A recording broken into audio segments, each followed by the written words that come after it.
दोस्तों बहुत बड़ी खबर निकल के आ रही है। जी हाँ दोस्तों, बहुत बड़ी खबर निकल के आ रही है। सुनने में आ रहा है दोस्तों कि पावर स्टार पवन सिंह के ऊपर में खेसारी लाल यादव के फैन ने पत्थर फेंका है। जी हाँ दोस्तों, ऐसी खबर निकल के आ रही है कि तो दोस्तों क्या है खबर की पूरी जानकारी बताएंगे आपको डिटेल में। लेकिन दोस्तों आप हमारे चैनल पे अगर नए हैं तो वीडियो को दिल से लाइक करके चैनल को सब्सक्राइब कर दें।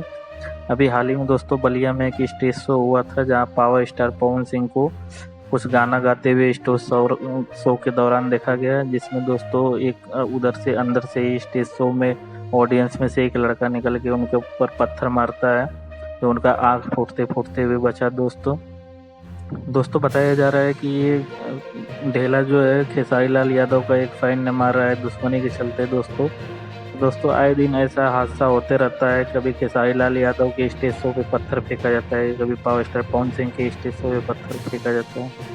तो दोस्तों आप लोग क्या है इस खबर पे राय, अपनी राय कमेंट में जरूर दीजिएगा दोस्तों। और आप हमारे चैनल पे अगर नए हैं दोस्तों तो वीडियो को दिल से लाइक करके चैनल को सब्सक्राइब कर दीजिएगा। चलिए दोस्तों।